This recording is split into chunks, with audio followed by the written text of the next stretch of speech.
Here we go, part 4. This time, I have something new for everyone.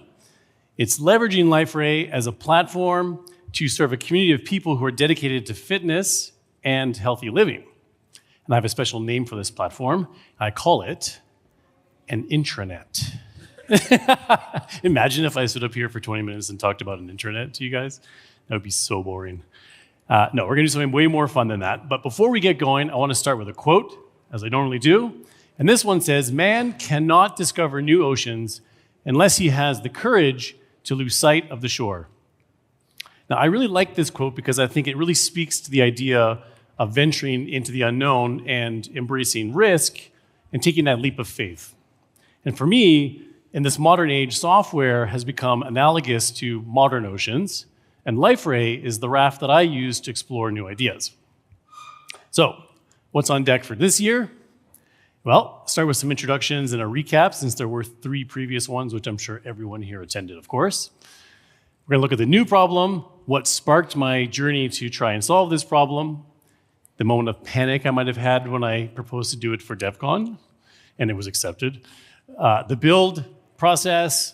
I'm going to try and demo something for the first time ever to you guys. We'll talk about some next steps and see if this is actually the end. Okay, so intro. Let's start, as I normally do, with a poll. Show of hands if you've been to either 1, 2, or 3 of Journey of a Liferay Developer. Every year it's the same. It's such a good ego check for me because like 5 people put their hand up. And I thought this year I'd game the system by grouping all 3 together, and for sure I'd get like a superset, but no. So clearly most of you don't know who I am, so let's start with who I am. I am Andrew Jardine. I'm a solution architect on the enablement team at Liferay. I have to remember to look up because there's people up there too. I am a Canadian who lives in Texas, which might be the reason I sound funny sometimes. And I've been a card-carrying employee of Liferay for about 3.5 years now, but I've been working with the product for far longer than that. That's about all I'm going to share about who I am, because I only have 25 minutes, and that clock is moving. It's not even moving. I mean, the clock is moving quickly. So if you want to know more about me, just come find me after the talk. I'd be happy to share and answer any questions you have. Now, this series that is on episode 4 now started in 2018 at the DevCon that was taking place in Amsterdam. I'm not going to go through a full recap because getting to the point now where recapping the previous sessions is starting to take as long as doing the actual session I'm supposed to deliver. So I'm just going to point you to YouTube where you can find those videos. Please don't take your phone out and look for them now. Wait till after this talk is done, okay? Now, the good news is you can find them on YouTube, but I do also have some bad news. It is the end of Mastering Liferay. I know, I'm sorry, guys. I don't know what to do. I gave all my best ideas to Liferay. Most of the courses are called Mastering Liferay something, so I don't even know what to do with the product anymore. But apart from that, I'm at a stage of my life where time has become a commodity that I don't really have a lot of anymore. And between trying to upgrade Mastering Liferay, trying to rebuild my house in Texas, being a part-time single dad to 2 kids, traveling a ton for work, there's no time to keep making content. So at the very least, let's just say it's on pause for now. Maybe it'll make a return at some point. Okay, now, but from every death does come new life, or in this case, a new problem that we're going to try and solve. So what problem am I after now? Well, now I'm stuck on health. And there's a particular reason why health has become a hot topic for me, and it really stems from some stuff that I found out recently about we as people and what we're doing. So I have this shocking chart to show you. It's really just meant to, amplify the severity of the situation. But if we look at some of these statistics, 70% of US adults are considered overweight or obese. Now, there's almost 400 million people that live in the US, and 70% of that population in the wealthiest country in the world are struggling with this problem. And that, to me, is insane.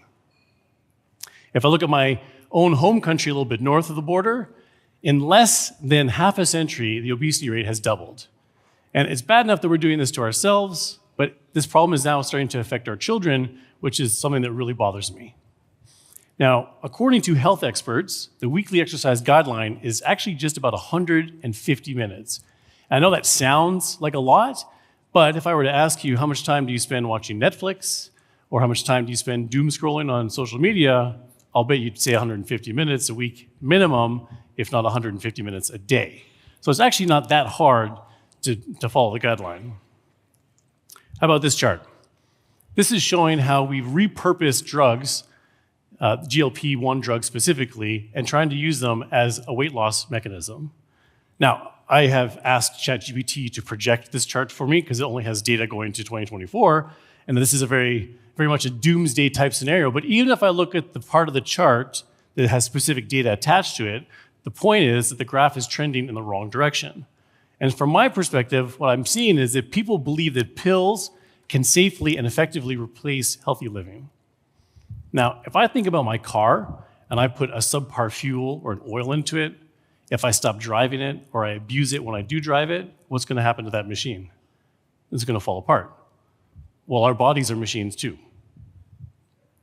Okay, so all of this is what led to the spark for me. I exercise almost every day, even on the days where I don't want to exercise, probably because I've read too many of these really scary statistics. And I think if I took a survey of the room, if you're not doing it now, at some point in your life, everyone has been that exercise person. And I get it. The wagon is on a bumpy road. You get on and you fall off regularly. I know I did multiple times in my life. Life gets busy. There are always seasons where it becomes harder and harder to keep up with certain things. But even when the seasons are right and you're able to stick to the routine, there are a couple of monsters that are bugging you. The first one is that most exercise is routine-based, and let's be honest, routines are boring. The second one is that motivation is a key factor. A lot of us need others to help keep us accountable, to help push us to keep going. So now I said I work out almost every day, right? So the question might be, well, how do I overcome these monsters? Well, for me, if I could click right, I play a game. I love games. Games are the answer to most things in life, in my opinion. So the best part about this game that I play is that all you actually need is a deck of cards. Let me explain. You start by picking 4 individual exercises. So let's say push-ups, sit-ups, jumping jacks, whatever you want. It could be machines, it could be with rubber bands, it doesn't really matter. The deck has 4 suits. So you assign an exercise to each suit in the deck. So let's say I choose push-ups for hearts and sit-ups for diamonds, etc. You shuffle the deck and you start flipping cards. The exercise is determined by the suit that you turn over, the number of times you do it, by the face value of the card. Super simple. Now, if you do the math on this, that's 131 reps of each exercise. And the reason you get that number is because every time you flip an ace, you have to do 10 of each exercise. So aces are evil. So I used to go to the gym and I play this game with my friends, and I still do sometimes. And when I do, without fail, someone will approach us and ask us what we're doing. What are the cards for? We tell them it's a game. They ask how they play. Every now and then someone wants to join in. It's tons of fun. So the beauty of this is the randomness of the cards mean that you never really get the routine because it's always different. And the fact that you play with all these people, the gamification factor, is how you build that community of people that push you. Okay, so then we're playing this game, and then one day it happened. I forgot the cards. That was for you, Chema. I couldn't believe it. It was such a fail. All these people were beating me to do a workout together, and I didn't have the cards. And I was so distraught, I started thinking, how could I forget the cards? How could I forget the cards? And I realized in that moment that, there's one thing that I almost never forget, and that is my phone. If only I could have this game on my phone, which was my genius idea. Let's build a mobile app powered by Liferay and presented at DevCon. Seriously, I think I need a babysitter because I don't know what I was thinking when I came up with this idea. So then I proposed it before someone could talk me out of it. And then Wes and the committee accepted it before I could get talked out of it. And so it basically took about a week for the panic to kick in. This was now, I think, end of July, maybe early August. So here I am at the beginning of August. It's now about mid-August. Of course, I've not started yet. And I get my fall travel schedule. The gray are the boxes where I basically can't do anything because I'm away somewhere or I'm running an event or something like that. So basically I'm home for the green boxes, and if you count them up, it's 26 days. So I had 26 days to build an entire application, or at least something that I could show you here that isn't embarrassing, and put together the presentation, and put together the talk. It was a lot. And by the way, my job at Liferay is not to present at DevCon, so I have other things I'm supposed to be doing as well. So the panic didn't really subside. It just kind of got a little bit worse. And I had to shake my head and say, okay, think, Andrew. You solve problems for a living. This is a problem that can be solved. You got to just come up with a solution. It's no big deal. And it took me about a minute, but then I thought, I'll call Jules. I've tricked that guy into working with me on stuff so many times. I'm sure I can do it again. So I called Jules, not expecting him to answer, to be honest, but shockingly, he did. I mean, I thought for sure by this stage, after all the calls that he had gotten from me, that he would have changed my name in his address book from Andrew to Don't Answer. But he hasn't, I guess, or forgot how to read Don't Answer, and he answered. So I explained the situation to him. I tried to hype it up, like this is a good, let's do this together. We'll make $1 million, blah, blah, blah, whatever you do to convince people to do things with you. There was a moment of silence, and then he said to me, sorry, man, I'm busy. I'm busy. I said, okay, yeah, well, sure. What are you busy with? Yeah, he's busy. I mean, honestly, I'm so happy for him. A bit of extreme measure not to work with me, if you ask me, but whatever. The point is, it didn't solve my problem, so I had to go to a plan B. And plan B was, let's talk to Wes about some flexibility on my topic. Maybe I can change the title slightly. Wes didn't think it was a good idea, and he also didn't think that I was very funny, from what I remember. So now, all joking aside, I was actually pretty concerned with the commitment that I had made and the timeline that I had to get this done, because all of you are now sitting here expecting something from me, and I didn't want to let you down. But it was in that moment that I remembered something that I always tell people, especially customers and partners, anyone who will listen to me, and that is that you can do anything with Liferay. It's basically a magical platform for performing miracles, and I lost track of the number of times that I've pulled rabbits out of hats with this tool. So, stop procrastinating and just start. It's so easy to find excuses. Just get going.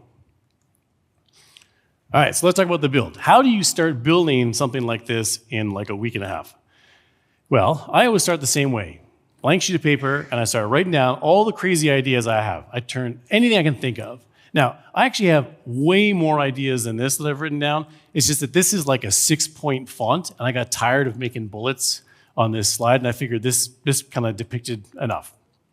Now, this is a lot. This is more than I could definitely do, and you're not going to see most of this today, just for the record, okay? So don't get too excited. But clearly, I'm a highly, possibly overly ambitious person, or I'm a moron. Depends on who you ask, I suppose. But either way, this is what I had come up with, and I knew that the next step was I had to figure out what this is going to look like to build that experience. So I switched gears, and I went to my notebook, and I pulled it out, and I started sketching. And this was pretty easy, actually, because I play this game. So I knew exactly how I wanted the app to work, because it would be something that I myself would use. So it was super simple, super clean screens, minimal stuff, lots of funny jokes and things to keep you happy. And while I was doing this, I realized there's a natural pairing that I could do here with an online portal as well. And since I'm powering this application at the backside with Liferay, it means everything I build for the mobile app can also be used for the online web version. And in fact, once I consider the fact that I have all these out-of-the-box features that product has been delivering to allow me to build really rich UIs, I figured I was probably 60, maybe 70% of the way towards a web-based portal anyway. So Liferay, once again, has helped me shorten my timelines for delivery. So how would I put this together? Well, I've got Liferay DXP there in the middle, and of course, I'm going to leverage the REST APIs to gain access to all the low-code, no-code features and anything that Liferay is providing for me out of the box. Down here in the bottom, left-hand corner, I've got a React Native mobile application. In the top two corners, you can see the client extensions, some of which I'm already using to load data into the system that's being read by the mobile app. And then on the other side of the screen here, the, let's say, potential web-based portal that I have not built yet, but I plan to. The only question that's left remaining is down the bottom right-hand corner for the game server. I don't know if I want to keep this separate or if I want to embed it as part of Liferay, but either way, I'm going to be using Liferay as a proxy to the game server. Okay, so I've got my requirements, sort of. I've got some sketches. I've got my architecture. Let's talk about timeline. So like I said, panic subsiding in August, I started the process. I put those designs together in September. I did a static prototype with all fake data in October. And then come November, I started connecting it to Liferay. That was really close to DevCon, by the way. It was like a few really stressful days to get that working. Now, this is half the slide. You might be thinking to yourself, what about the other half of the slide? Well, post DevCon, of course, I'll do a little bit of cleanup because right now it's a hot mess. I'm going to do an MVP build for this might actually be February at this stage, but let's say the winter. And then hopefully by the spring, I'll have this in the App Store. And of course, once all of you download it and become addicted and recommend it to all your friends, etc., boom, best summer ever, right? Okay. So I call this app Decked Out. I don't have a logo. I mean, I do have a logo. I just left it on my kitchen counter in Texas, so I can't put it in the deck. But come back next year for part 5, and you'll be able to see what the logo was. So I guess, do you guys want to see it? Should I show it to you? Oh, yeah, you guys sound like you really want to see it. Let's try that again. Do you guys want to see it?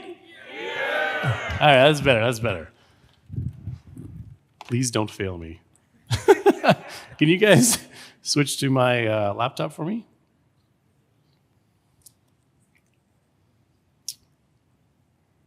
Okay. Let me just log in here because I will flip back and forth a little bit.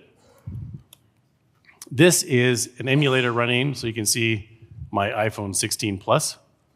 That's the login screen. It's pretty good, right? Don't worry, I have stuff for the ladies too.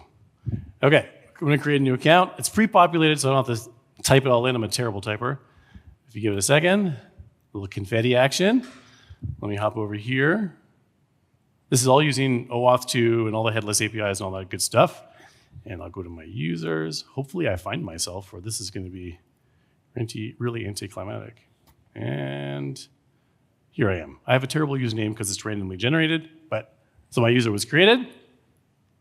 I'll log in now and show you some of the stuff. Okay, so we talked about user community and we talked about gamification. So for starters, this dashboard, let me put it more in the middle to make it easier for other people to see. This dashboard is totally fake. It is what will be eventually dynamic based on the user who's logged in, of course. But the idea is that we want to have statistics, and those statistics are going to keep you kind of motivated to keep going. Now, some of these statistics I think I can actually use with object actions and calculations. Others will probably require some third-party client extensions. If I go to the friend screen, here's a list of people that I have friended. You know, I can go ahead and say, these are my favorites, and switch over to my favorites tab, and it's making favorites in the back end. I can go to pending requests, and let's say I want to invite someone. So I'll look for someone named, here, someone give me a letter, throw out a letter. B. A and B. Okay, let's go with B. Okay, let's pick Olivia. Get to send her a message.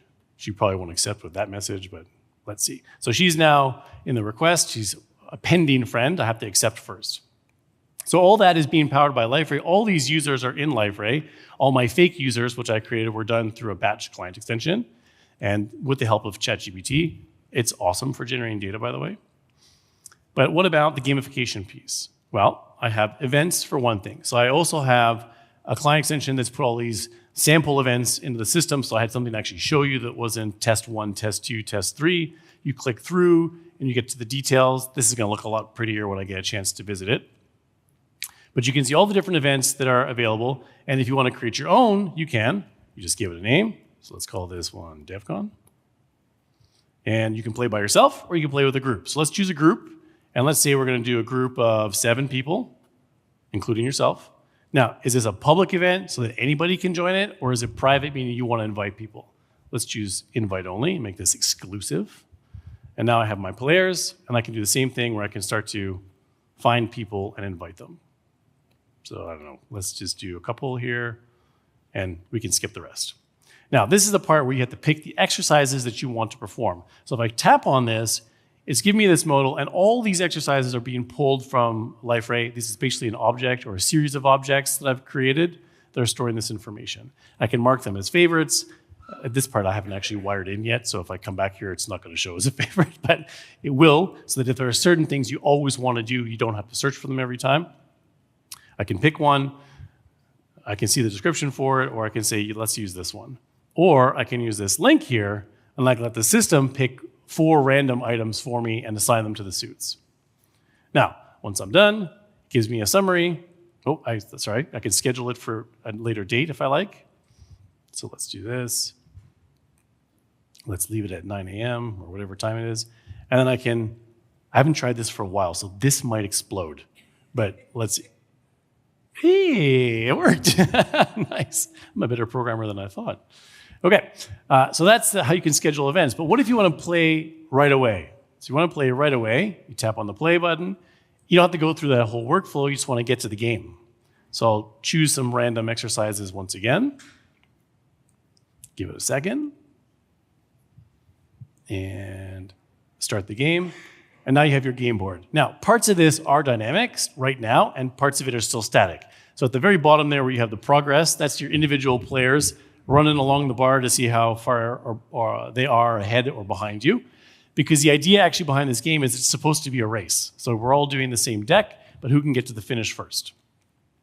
I can flip cards, and as I flip, of course, as soon as I flip, the timer will start, and it tells me what I'm supposed to do just below the deck for the individual exercises.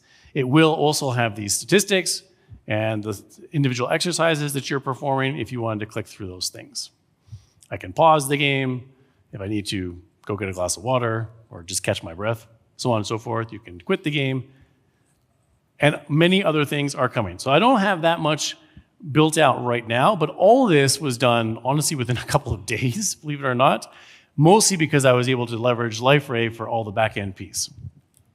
Okay, can we switch back to my presentation?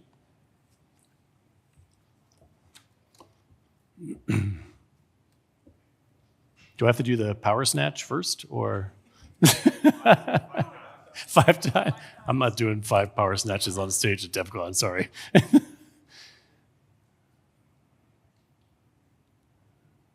No, I'm seriously not going to do it. Can you guys put the presentation back? Well, what's the next card? Let's see. Maybe I'll do the next one. Is anyone going to put my presentation? You see, this is a perfect example why this game sucks and is so hard. Like you finish one and you have to do another crazy. Oh, now it's gone. Okay, another crazy set. All right, so that was my app. It's really fun. The game is super fun. I would definitely encourage you guys, even before the app is ready, to try this out. Okay, so where do we go from here in terms of next steps? DevCon's over for me. The panic has now subsided because I only have 1 or 2 slides left. But clearly the work is not done. I only showed you a couple of things. So my plan is, according to the timeline, do some cleanup and get this thing into the App Store. Now, what I'm asking you guys is, if you want, scan this QR code. It'll get you to send me an email. And then when the app is ready, I'll send you an email, let you know, you can download it, and we can start playing the game together. There are not enough people taking their phones out and scanning that. Maybe you guys missed the part where I said, scan the QR code. Okay, ready? All right. Okay, so what should you take away from this talk? Well, clearly I have a lack of a grip on reality when it comes to estimating the efforts to complete these kinds of things. That's one thing you can take away. But I would also say that somewhere between airports and deadlines and panic attacks, I somehow was able to build the semblance of an MVP so that I could show this to you guys today. And really, the only reason I was able to do that is because Liferay, once again, has done most of the heavy lifting for me. So I want to close with one thought, okay? In my opinion, our minds are maybe not constantly, but a lot of the time they're working against us. They're telling us things like, that are actively sabotaging our thoughts. Things like, you can do it, you can't do this is too hard, you should give up, so on and so forth. But in my opinion, when I hear myself saying these things to myself, I say, we were made to do hard things. And so whether that hard thing is getting out of bed, whether it's doing exercise, whether it's finishing an assignment, it doesn't matter. You are capable. You can do it. You just need the courage to start and the strength to endure. And if you can't do it on your own, you don't have to, because you can find your community and leverage the help of other people to fulfill whatever promises you've made to yourself. So, final question, 52 seconds, I better hurry. Anyone up for a game tomorrow morning at 6 a.m. in the gym at the hotel? And before you answer, that would have been the best closing ever for this, except that I'm staying in a hotel that has no gym, so I can't meet you in the gym at 6 a.m. for a workout. That's it for me, guys. Thank you for your time. Enjoy the rest of DEF CON.